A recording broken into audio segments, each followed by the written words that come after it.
Tere tulemast kuulama Eesti Läänide podcasti Lahkus loeb. Täna on meie külaliseks LC Tallinn Via liige Raivo Sternfeld. Räägime nende algatustest ja mõjust kogukonnale, keskendudes ühele pikaajalisele projektile, milleks on bowlinguturniir. Mis ajendas teid turniiri korraldama? No eks see ajend tuli ilmselt sellest, et kui mehed käisid koosolekul kuskil ja rääkisid tähtsaid asju, siis kodus hakati pahandama, et miks ei kaasata ka kedagi teist, et kui ta seal niimoodi omaette ainult oma asju ajab, et katsuge kuidagi nii ka, et pere saaks ka natuke sealt osa. No ja siis tekkiski see mõte, et korraldaks sellise asja nagu, ütleme siis, mingisuguse ürituse, kas siis sel hetkel ei olnud veel päris selge, mis tehakse ja siis leiti, et keegel, kuna sel ajal bowlingut vist meil Eestimaal veel polnudki, see oli aastal 1994, aga keegli neid radu oli päris mitmeid ja et seda on hea mängida, kõik saavad osaleda, pered saavad ka osaleda, kui tarvis on ja igatpidi tore ja ilmselt mõjub hästi kogu sellele õhkkonnale. No ja nii ta alguse saigi.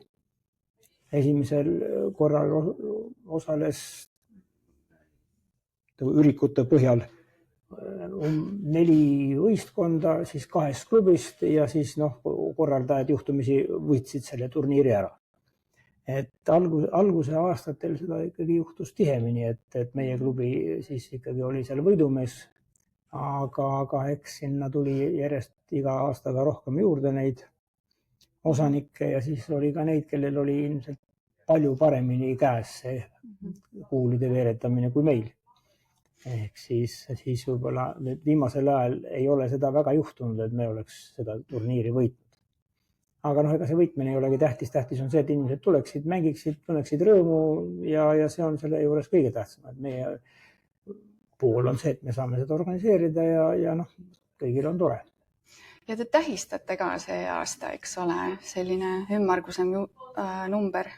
Jah, põhimõtteliselt see ongi selline asi, et kuidas seda peaks nüüd võtma, et esimene koosolek toimus meil küll juba siis 93. aastal, aasta lõpus detsembris, aga siis pidulik klubi asutamise selline koosolek koos juurde käiva kõikide pidude ja värkidega, et see toimus ikkagi 1994 ja selle järgi siis ka seda järge peetakse, nii et jah, selle aasta alguses oli meil 30 aastaga, mis on täitsa tubli tulemus, ma arvan, arvestades seda, kui et seda sellist üritusi ei saanud teha palju varem, sellepärast, et selleks polnud lihtsalt tingimusi.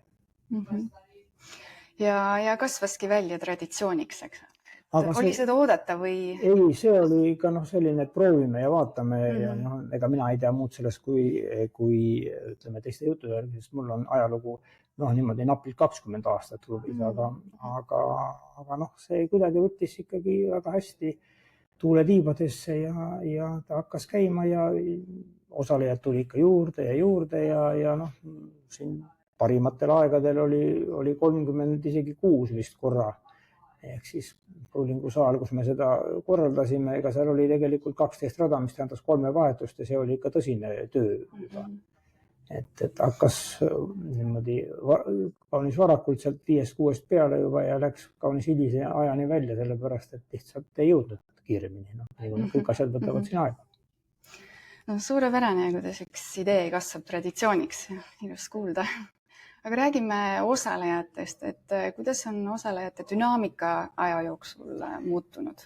Osalejad on enne kõike juurde tulnud, mis on tore, et kui algul oli 4 ja need olid ka 2 klubis, siis viimased, ütleme siin, küll viimased, aga parimatel aegadel olid ikka üle 30 kuni 36-ni. Oli neid, kes panid välja, enamus pani muidugi 1 klubi välja või 1 võistkonna välja, aga oli neid klubisid, kes panid 2 ja isegi mõned panid 3. Et see osalussoov oli suhteliselt suur ja see oli väga tore, kui oli neid osalejaid rohkem. Siis oli seda sagimist seal bowlingusaalis ka kõvasti ja et oli vähemasti millega tegeleda. Et selles mõttes tuleb tunnistada, et asi läks kõik see aeg ikkagi ülesmäge. Väga huvitav, aga liigume edasi toetuste juurde. Milliseid projekte olete igal aastal toetanud siis? erinevaid? Aegade jooksul on väga erinevaid projekte toetatud. Me oleme küll puuetega lapsi toetanud niimoodi, väga niimoodi pidevalt ja aastate viisi me võib-olla ei olegi teinud.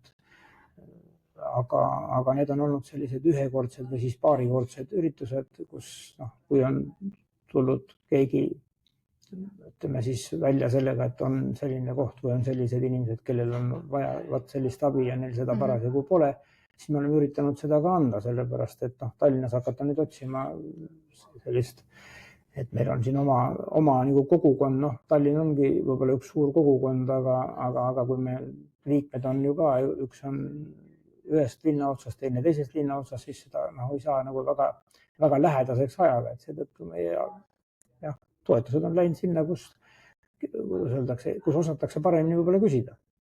Ja need ei ole olnud mitte alati Tallinnas, vaid need on olnud ka tihti väljaspool Tallinna, just nimelt selles mõttes, et kui on nähtavalt mõistlik soov, siis katsume seda kuidagi omalt poolt toetada. Ja sa enne meie vestlust siin rääkisid ühest pikaajalisest toetusprojektist aastaid kestvast. Jah, puuetega laste või ütleme siis raske puudega laste kooli me toetasime suhteliselt pikka aega.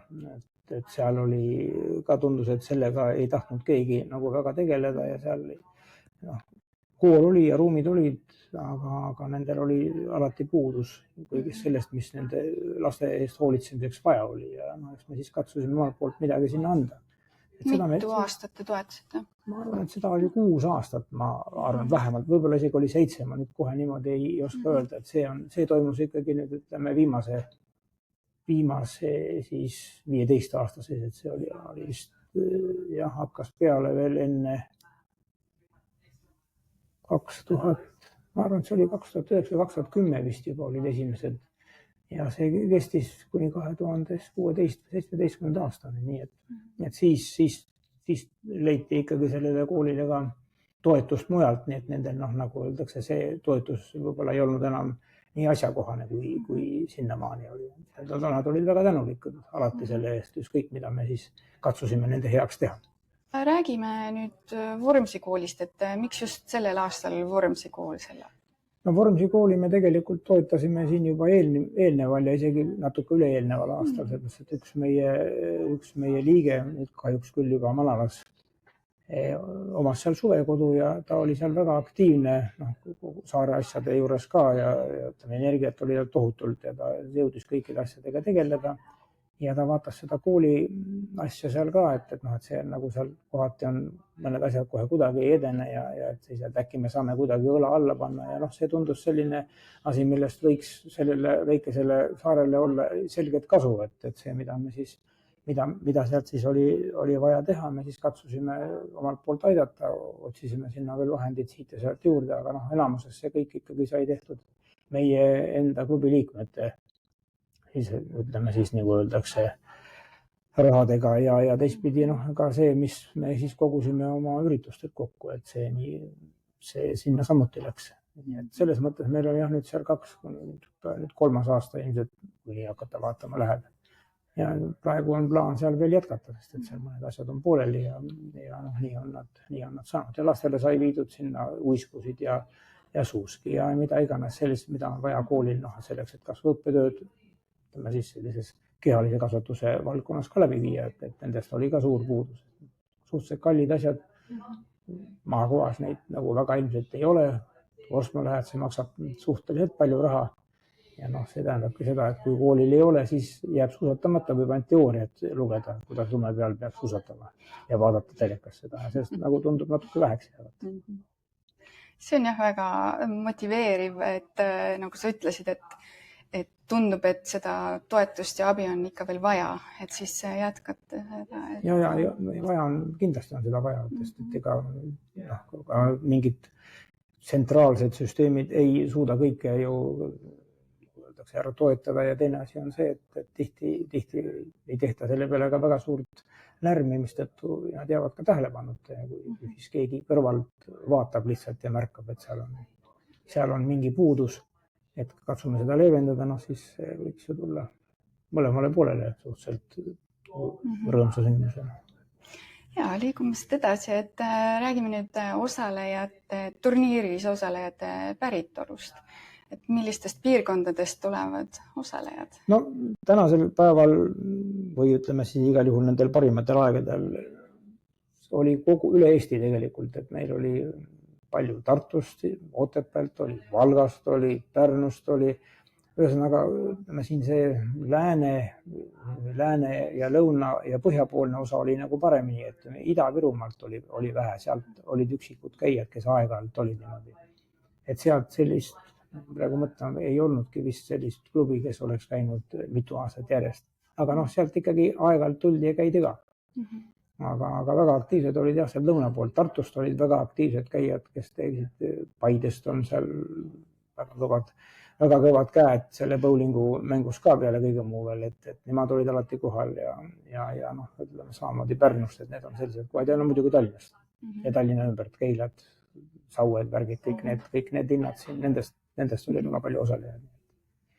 Et tegelikult see turniir katab ikkagi kogu Eesti selles mõttes ja spetsialistid ütlevad, et see on kõige suurem veeremängude turniir Eestis. Veeremängud on kõik need, kus midagi veeretatakse.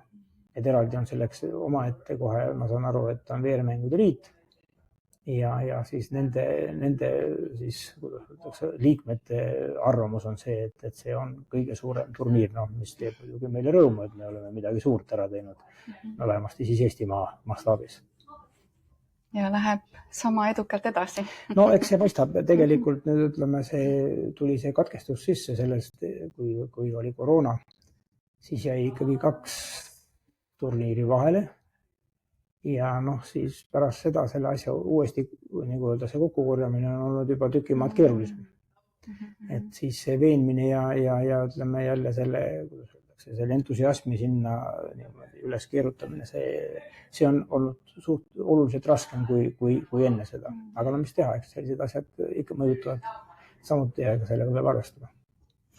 Ja üldiselt siis on väga laialdane võrgustik tõesti, et üle Eesti. Ja selles mõttes jah, igalt poolt on osalenud olnud. Aga räägime nüüd võitjatest, et kuidas on võitjad muutunud aja jooksul? Et kas näed mingid trende äkki? Sa mainisid Paidet siin ja... Jah, eks üldiselt on ikkagi niimoodi, et võidavad ikkagi need, kus on mõned, kui mitte just professionaalsed mängijad, meil võib-olla neid päris professionaalsed mängijad on ikkagi suhteliselt vähe. Ütleme, neid päris professionaalid meil siin turniiril ei ole väga käinud. Aga ütleme, kus on rohkem sellised, kellel on kas siis võimalus seda bowlingut veeretada ja või kellel on, nagu öeldakse, seal huvi.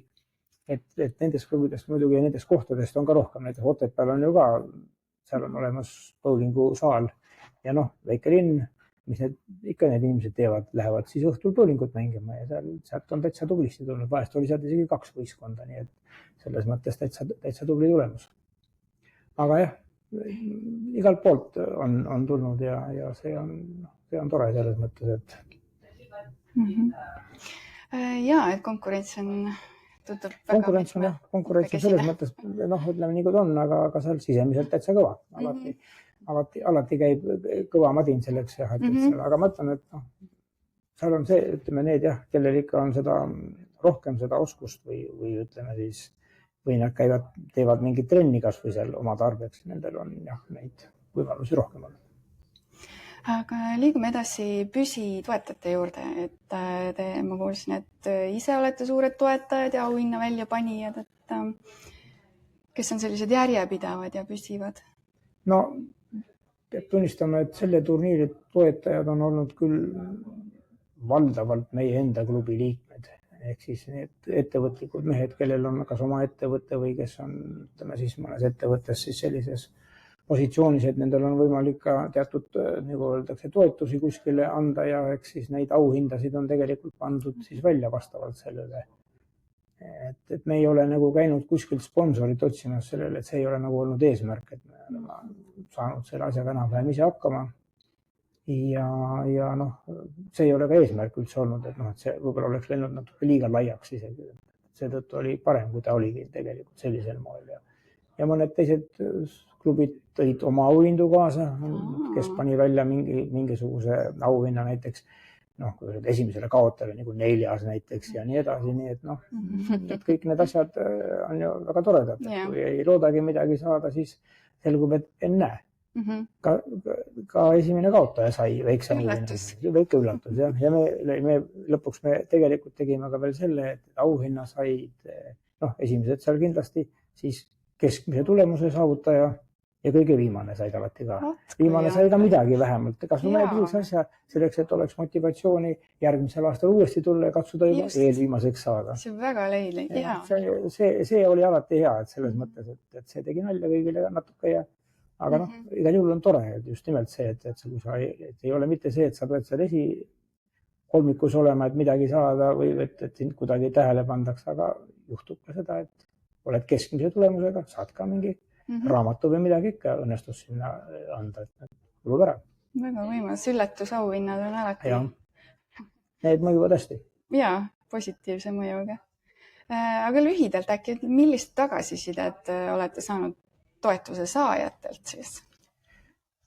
Noh, eks toetuse saajad, mõtlen, et nagu ka eelnevalt sai öeldud, et ega need selles mõttes toetuse saajad, siis kellele me siis võib-olla selle kogutud raha kuidagi kulutasime või ostsime neile midagi vajalikku. Loomulikult, mõtlen, et igal pool on olnud inimesed väga tänulikud selles mõttes. Jaa. Eks see on jagatud täpselt niimoodi laiali, nii kui seda on. Ega seda pole palju, võib-olla seda raha, et meil ei teki 10 000, aga ütleme seal võib-olla jah, 3-4-5 tuhat aastas ikkagi õnnestub kokku kuskil pidi korjata ja ka koguda võib-olla sihtotstarbelise klubi sees vajadusel. Ja nii ta tuleb. Jah, väga tänuväärne, aga tõmmaks siis otsa kokku siin, et kutsume osalema. Ja, kindlasti see aasta on turniir jälle korraldamisel ja kindlasti tasub osaleda. Vast vaatasin tegelikult, tegin väikse statistika siin, palju ma ütleksin, et kui siin oli parematel aastatel seal 30 ja natuke ülegi neid, et siis ma arvan, et tegelikult on käinud osalemas üle 40 klubi kindlasti. Lahendusklubid kokku on 50, ma ei tea, kas 2 või 3 praegu, ma isegi ei tea, et see mõni kaob siiski vahest ära ja siis tuleb neid jälle juurde, et selles mõttes neid niisugused ühekordseid käijad on siiski ka üks jagu olnud, et kes on vähemasti ära käinud, said aru, et ahah, nii on. Kas meeldib siis või ei meeldi. Nii et jah, see on püsinud, aga eks kõikide asjaga tuleb tegeleda, muidu see asi, nagu öeldakse, ei ela. Tuleb ikka meeles pidada ja katsuda see teha huvitavaks inimestel, siis nad tulevad. Suur tänu vestluse eest ja LC Tallinn Via, suur tänu teie panuse eest. Aitäh kuulamast ja vaatamast. Head nägemist!